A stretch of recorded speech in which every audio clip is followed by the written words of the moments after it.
말씀은 로마서 11장입니다. 로마서 11장 13절부터 보겠습니다. 로마서 11장 13절부터 14절이 아니고 24절입니다. 주부에 좀 인쇄가 잘못되었는데요. 로마서 11장 13절부터 24절까지 보겠습니다.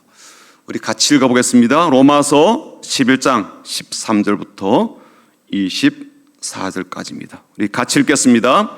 내가 이방인인 너희에게 말하노라. 내가 이방인의 사도인 만큼 내 직분을 영광스럽게 여기노니 이는 혹 내 골육을 아무쪼록 시기하게 하여 그들 중에서 얼마를 구원하려 함이라. 그들을 버리는 것이 세상의 화목이 되거든 그 받아들이는 것이 죽은 자 가운데서 살아나는 것이 아니면 무엇이리요. 제사는 처음 익은 곡식가루가 거룩한 즉 떡덩이도 그러하고 뿌리가 거룩한 즉 가지도 그러하니라.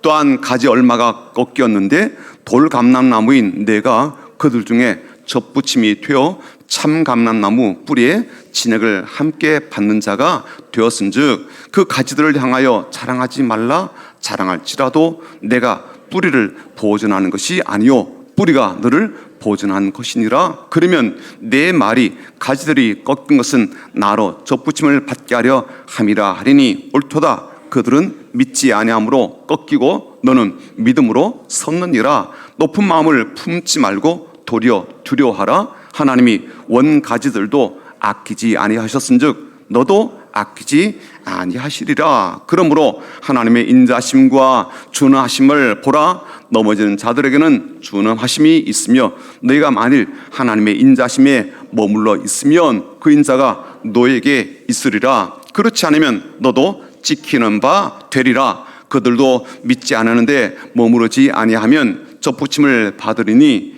이는 그들을 접붙이실 능력이 하나님께 있음이라. 내가 원 돌감람나무에서 지킴을 받고 본성을 거슬러 좋은 감람나무에 접붙임을 받았으니 원 가진 이 사람들이야 얼마나 더 자기 감람나무에 접붙임을 받으랴. 아멘. 지금 우리 교우들 가운데는 질병 때문에 혹은 재정적인 어려움 때문에 또 더불어서 인간관계나 사회적인 여러 가지 많은 일들 때문에 어려움 겪는 분들이 계십니다.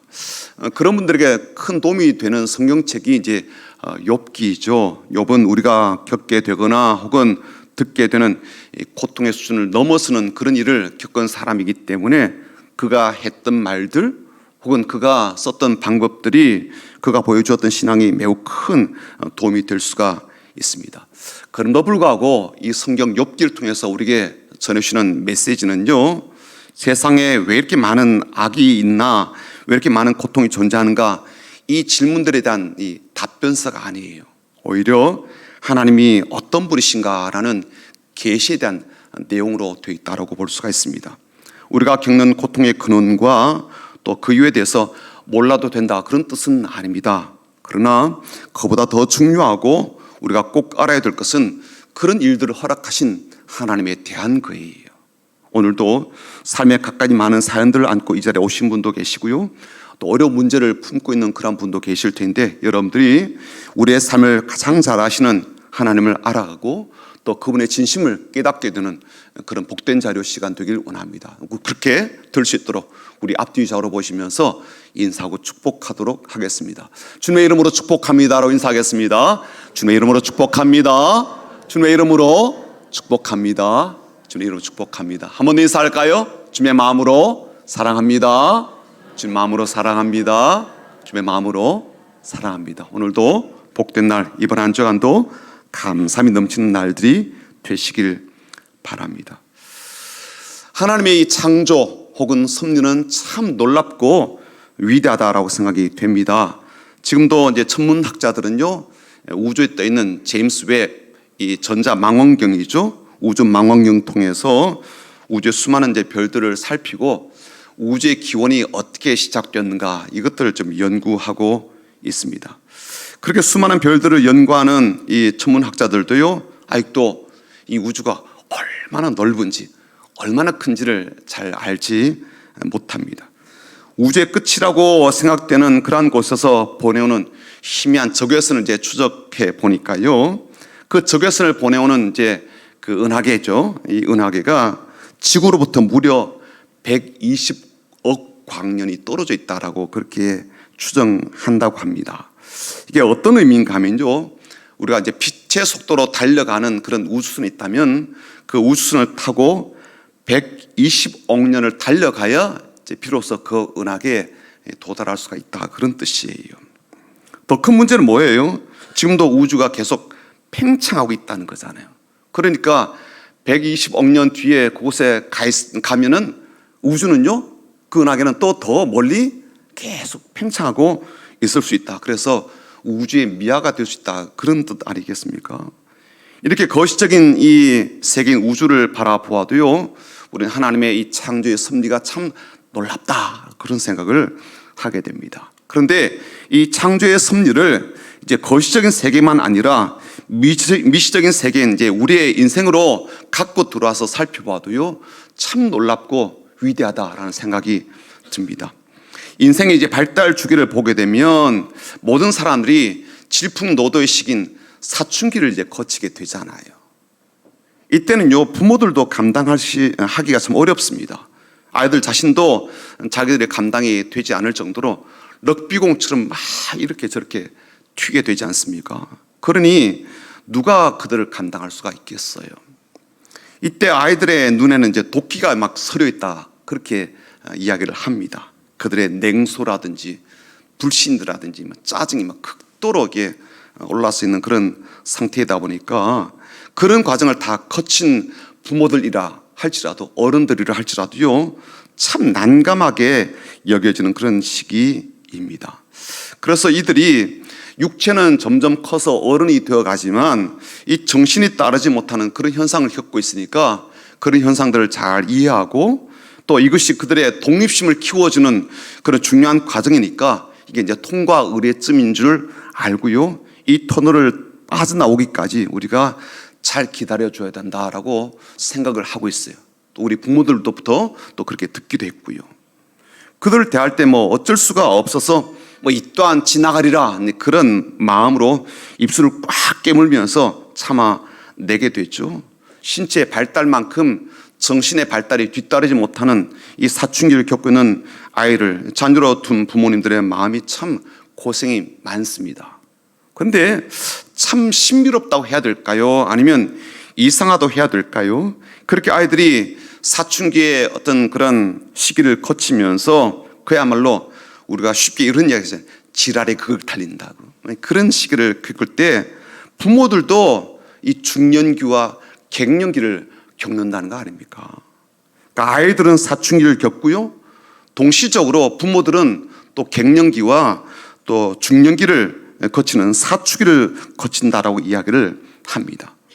어른들이 중년기를, 갱년기를, 또 아이들이 사춘기를 겪는 이 시기 속에서요, 어른들이 이 갱년기를 겪는 게 아이들이 사춘기를 겪으니까 그 때문에 반응 때문에 일어나는 그런 육체적 현상이 아니에요.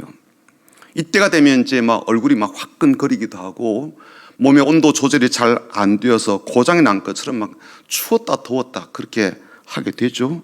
심장이 고르게 뛰지 않고 자기 마음대로 막 뛰다가 느려졌다, 불규칙한 그런 운동을 하게 됩니다. 심리적으로 가을을 타는 것처럼 허무함과 공허함이 찾아오기도 하고요, 무력감이 생기기도 합니다. 아무것도 하고 싶지 않고요, 뭘 해도 이 우울감의 모드를 잘 벗어나지 못하기도 하죠. 그래서 이 시기에는 아이들 때문에 힘들기도 하지만 이런 나의 신체적인 현상이라든지 또는 마음에 찾아오는 이 증상들 때문에 적지 않게 우리가 당황하게 되기도 합니다. 하지만 다시 한번 생각해 보면요, 아이들에게도 이 사춘기가 필요하듯 어른들에게도 이런 과정이 꼭 필요하다는 것을 인정하지 않을 수가 없어요. 아이들에게 사춘기가 필요한 이유가 무엇입니까? 육체적 성장과 정신적 성장이 불균형 이루는 것 때문에 발생하는 그런 현상이니까 이들은요, 이 시기에 또 이 과정을 통하여서 정신을 키워가야 되는 것을 배우게 됩니다. 육체가 자라듯 정신도 자라야 되는 거죠. 그래야 어른이 될 수가 있으니까요. 마찬가지로 이 어른들이 겪는 이 갱년기 시기에는요, 영적 사춘기다, 그렇게 볼 수가 있습니다. 그리고 이때는요, 어른스러운 신앙으로 성장하는 것이 요구되는 시기이기도 합니다. 그래서 이때는 인생의 의미에 대해서 깊이 생각하도록 초청하는 시간, 말하자면 영적 발달을 위한 초대장과 같다라고 말할 수가 있다는 거예요. 아이들은 정신이 자라는 시기고요, 부모들과 어른들은 영혼이 자라는 시기입니다. 아이들은 영혼이 성숙해져가는 부모를 보고 정신의 성장을 배우게 되겠죠. 반면에 어른들은요, 사춘기를 겪는 이 아이들 통해서 인생의 의미에 대해서 깊이 있게 고민하게 되고, 또 영적 전환점에 대한 부르심의 시기에 왔다라는 사실을 이제 비로소 깨닫게 됩니다. 이처럼 하나님의 일하심이 참 신비롭다라는 생각이 드는 거예요. 그리고 그 일하심을 통해서 이루시는 구원의 과정에는 얼마나 많은 신비로움이 담겨 있을까라는 생각을 하게 되는 거죠. 로마서 9장부터 이 11장까지는요, 유대인들에 대한 구원의 내용이 이제 담겨져 있습니다. 바울이 유대인이기 때문에 자기 동족에 대한 애틋한 마음도 갖고 있고요, 또 더불어서 신학적으로 매우 중요한 그러한 내용을 담고 있기 때문에 이 부분에 대해서 절박함을 마음을 담아서, 또 더불어서 아주 논리적으로 성경적인 그런 해석을 담아서 설명하는 것을 볼 수가 있습니다. 이미 우리가 보았듯이 유대인들은 예수님을 통해서 주어지는 복음을 거부했죠. 그리고 그렇게 함과 동시에 어부지처럼 이방인들의 이제 구원을 받게 되었습니다. 믿음을 통한 하나님의 구원의 은혜를 이방인들이 받아 누리게 된 거예요. 자, 그런데 이게 이제 바울에게는 큰 고민이자 근심이 되고요, 풀기 어려운 문제가 된 겁니다. 이방인들을 위한 사도로서 이방인들이 구원받는 거야 참 좋죠. 기쁘고 감사한 일이에요. 그런데 그렇게 복음을 배척하고 구원의 대열에서 이제 배제가 된 유대인들은 어떻게 되는가? 이게 바울의 이제 초미의 관심사인 겁니다. 이건요, 하나님의 신실하신 본성과 또 하나님께서 선언하신 구원의 언약에 비추어 본다면 앞뒤가 맞지 않는 이야기가 되는 거예요. 아브라함으로부터 시작됐던 이 유대인들, 말하자면 이스라엘 백성들에게 너희들은 내 백성이다라고 말씀하셨잖아요. 그들에 대해서 구원에 대한 말씀하셨어요. 또 그 약속이 이제 그들 가운데 주어지게 되었는데, 이 약속이 현실적으로 이루어지지 않는 것을 이제 보게 되고요, 이런 식으로 계속 시간이 흐르게 된다면 이스라엘은 영영 돌아오지 못하고 그야말로 아예 버림받은 영혼이 될 가능성이 너무나도 커졌기 때문이죠. 그러니까 아주 조급한 마음이 생긴 거예요. 그래서 로마서 9장부터 사도 바울은요, 하나님께서 유대인 향해서 가지신 마음이 어떤 것인지를 설명해 줍니다. 그리고 그들 위한 구원의 계획이 어떻게 이루어지게 되는 것인지를 차근차근 이제 논리적으로 성경적으로 풀어주고 있는 거예요. 단도직입적으로 말씀을 이제 드리자면요, 유대인들이 복음을 거부하고 복음 그 자체이고 또 구원자이신 예수님을 죽였을 뿐만 아니라 아예 그리스도인들조차도 씨를 말려버리겠다, 그런 마음을 갖게 되었을 때 하나님은요, 신비로운 방법으로 이 문제들을 풀어가시고 해결해 가십니다. 그건 뭐냐면 이방인들이 구원받고 하나님 백성이 되고 하나님의 복을 누리게 되는 이 모든 것을 통해서 유대인들이 이제 보게 되겠죠. 그리고 유대인들이 어떤 마음을 갖게 되는가 하면 그 마음에 시기심이 일어나게 된다는 거예요. 그래서 이들이 마음을 돌이켜서 하나님께로 돌아오는 이런 전략을 쓰신다라는 것이 이제 사도 바울이 설명하는 내용입니다. 오늘 11절 한번 보시죠. 11절 보시면 이렇게 되어 있습니다. 그러므로 내가 말하노니 그들이 넘어지기까지 실족하였느냐? 그럴 수 없느니라. 그들이 넘어짐으로 구원이 이방인에게 이르러 이스라엘로 시기나게 함이니라. 쉬운 성경 번역본을 한번 읽어볼까요? 같이 읽어보겠습니다. 시작. 그렇다고 이스라엘이 넘어져서 영영 패망하였습니까? 결코 그렇지 않습니다. 하나님께서는 도리어 그들의 범죄로 이방인들을 구원하여 이스라엘이 그들을 보고 질투하게 하셨습니다. 14절에도요, 바울은 이 사실을 확실하게 알게 되었기 때문에 자기의 사역도 그런 목적을 담아서 하고 있다라고 밝히고 있거든요. 14절 한번 보시죠. 같이 읽어볼까요? 이는 혹 내 고륙을 아무쪼록 시기하게 하여 그들 중에서 얼마를 구원하려 함이라. 쉬운 성경 번역본 한번 보시죠. 같이 읽어보겠습니다. 다만 바라는 것은 내 동족에게 시기심을 일으켜 그들 중에 몇 명만이라도 더 구원하고 싶은 겁니다. 여러분, 이게 좀 유치한 것처럼 보입니까? 아니, 사람이 가질 수 있는 인간적 감정인 질투라든지 시기심, 이런 것들을 이용해서 그들을 구원하고자 하신다라는 이 하나님의 전략이 좀 비상식적이지 않나? 그런 생각이 들 수가 있죠. 심지어 이게 과연 효과적인가라는 의구심을 좀 가질 수가 있을 겁니다. 하지만 여러분 한번 생각해 보십시오. 하나님요, 사춘기를 겪는 자녀와 갱년기를 겪는 부모를 같은 시기에 둠으로써 서로 간에 좀 많이 힘들 수가 있겠지만 다른 한편으로 놀라운 효과를 얻어내지 않습니까? 어떤 효과예요? 사춘기 아이들도 성장하고요, 갱년기를 보내는 이 부모도 동반 성장하는 그런 전략이죠. 사춘기 아이들은 영적으로 성장해가는 이 부모들을 보면서 인생을 배우고 정상적인 정신적 성장을 그들이 깨닫게 되는 겁니다. 도모하게 되는 거죠. 갱년기를 보내는 부모들은요, 질풍노도의 시간을 보내고 있는 아이들을 품어주고 기다려주면서 자신의 영혼이 이제 성장하게 되는 겁니다. 인생의 의미를 진지하게 돌아보게 되기도 하고요. 비로소 내면이 어른다워지고 진짜 부모가 되는 것이 무엇인지를 이제 배우게 되는 거죠. 마찬가지로 하나님이요, 유대인들의 불신과 거부를 통해서 이방인들을 구원하고 이방인들이 구원받고 기쁨과 감격에 빠지는 은혜로운 이런 일들을 통하여서 유대인들이 복음에 대해서 관심을 갖게 하는 거예요.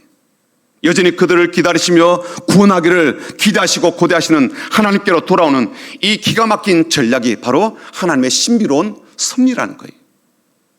결국 우리는요, 이런 과정과 이런 섭리와 이런 은혜로운 일을 통해서 무엇을 깨닫게 됩니까? 하나님께서는 우리 모두를 구원하기를 참 기대하시고 바라신다는 거예요. 그래서 이 사실을 사도 바울은요, 로마서 편지를 쓰면서 먼저 이야기합니다. 로마서 1장 16절 한번 보시죠.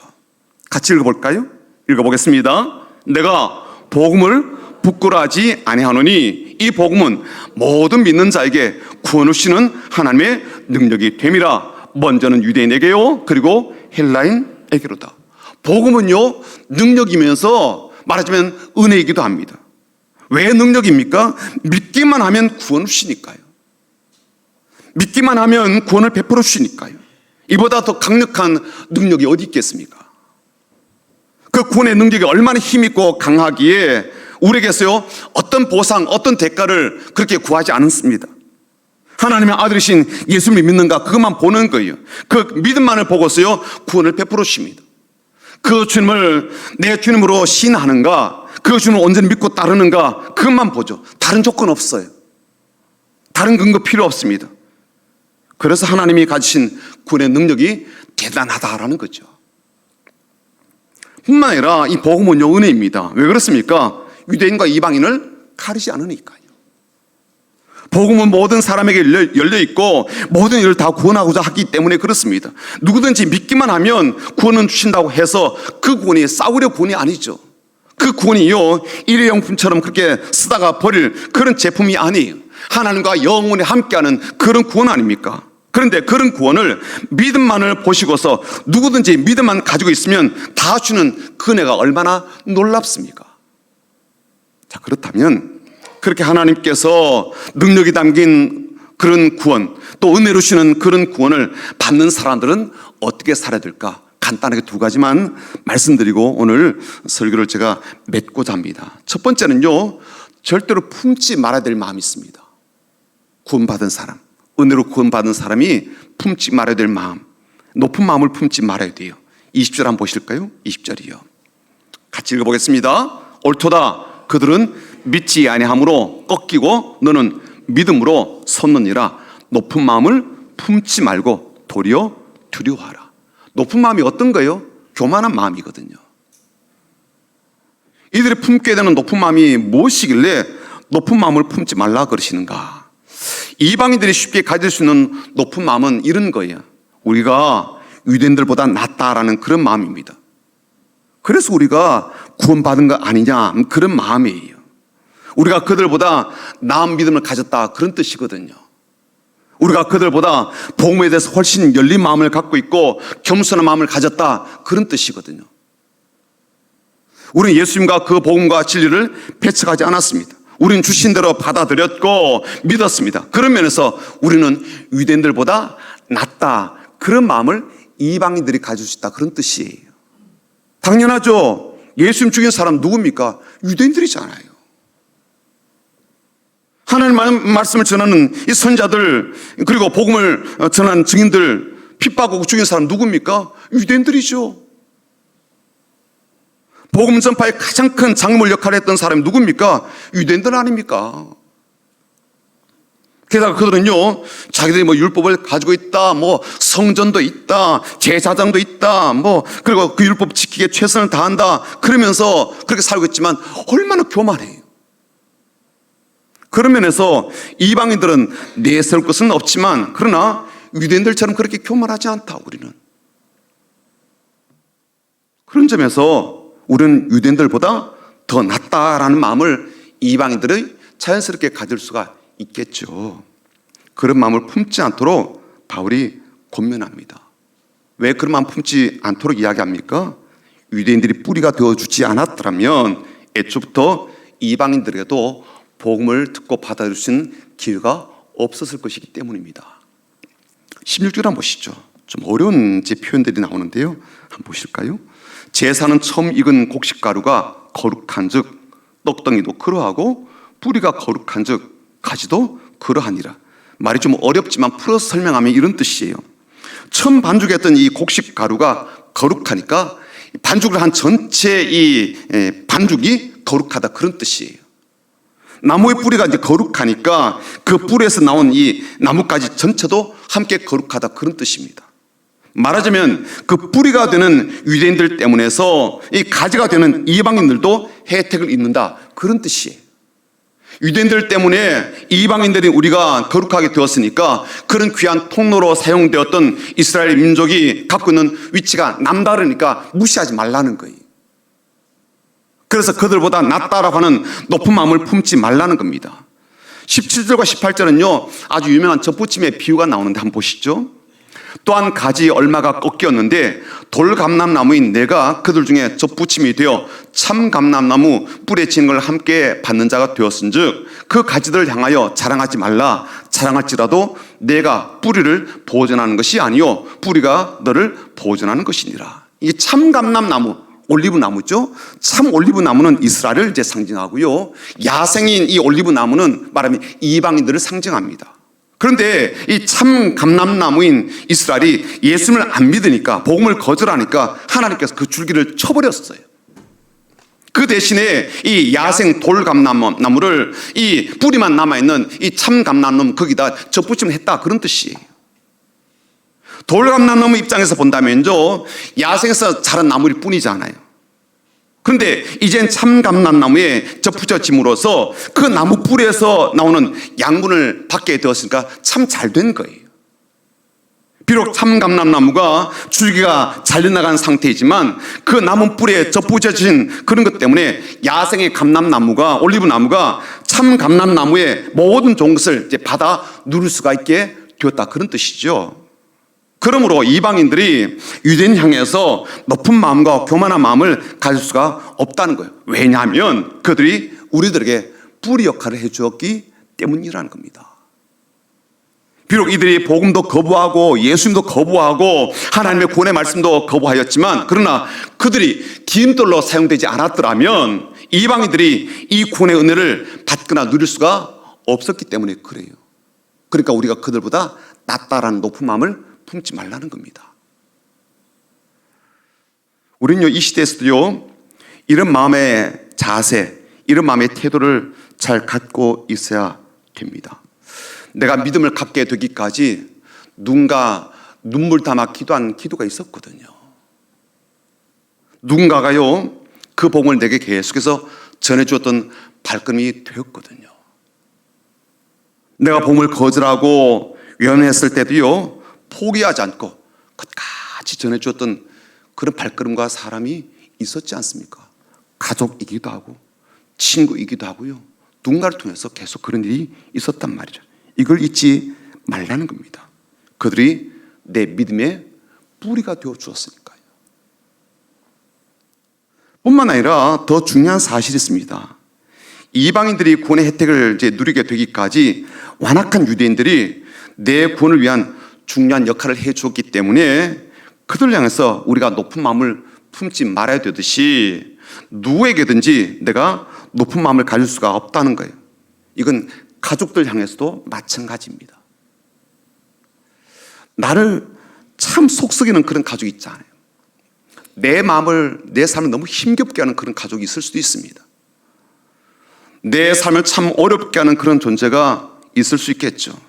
오늘 이 말씀을 우리가 그대로 받아들인다면요, 그 사람들이 이방인들의 구원을 위해서 일하게 된 유대인들 같은 존재라 그렇게 볼 수 있다는 거예요. 지금 그 사람들이 그런 역할을 하고 있다는 거죠. 자기들은 그런 내막을 잘 몰라요. 그러나 궁극적으로는 그들이 그렇게 했던 것이 내 구원을 위한 것이고 내 믿음을 위한 것이고 나로 하여금 하나님의 복권을 받도록 그렇게 수고하고 있다, 그런 의미가 되는 겁니다. 내가 여기 이렇게 된 것에는요, 그들의 공로도 있다는 거예요. 나를 속썩인 거예요. 근데 그게 오히려 내가 믿음을 갖게 된 이유가 되었으니까, 내가 기도하게 된 이유가 되었으니까요, 내가 하나님 계속 붙들게 된 이유가 되었으니까 그걸 공로로 보자는 겁니다. 그래서 내가 그들보다 낫다라는 그런 마음을 갖지 말라는 거예요.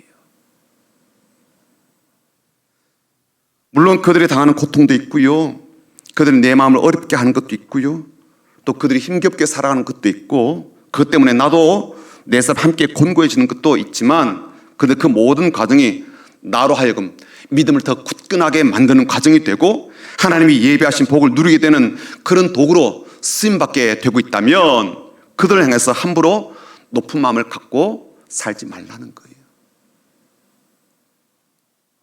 그들보다 내가 더 낫다는 그런 마음, 그런 교만한 마음을 품지 말라는 겁니다.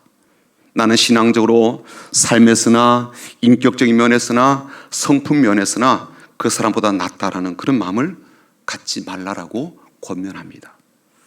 높은 마음을 갖지 말라, 이 말은요, 이방인들 향해 주신 말씀만 아니에요. 저는 유대인들에게도 당연히 주신 말씀이라고 여겨집니다. 왜 그렇습니까? 유대인들도요, 나 때문에 이방인들이 구원받았다는 것 때문에 우리가 그들보다 더 낫다라는 그런 마음을 가질 그런 이유들이 있기 때문에 그렇죠. 유대인들이 실제적으로 이방인보다 나은가라는 생각을 우리가 할 수가 있습니다. 그들이 하나님을 먼저 알았고요, 그들이 하나님과 언약을 먼저 맺었고요, 그들이 율법도 갖고 있고 성전도 갖고 있고 지금도 제사를 드리고 있고 율법을 지키기 위해서 열심히 애를 쓴다 할지라도요, 그들의 신앙이 이방인들보다 나은가라는 점을 좀 생각을 해보라는 거예요. 그들이 먼저 믿고 오래 믿은 만큼 그렇게 더 신앙이 깊은가라는 거죠. 그들이 성경을 갖고 있고 읽고 있고 지키고 있다라고 하는 만큼, 그들이 가진 그 지식만큼 신앙도 야무질까요? 신앙도 온전함으로 제대로 지키고 있을까요? 그러니까 이방인들 향해서 유대인들도 마음을 높이지 말라는 거죠.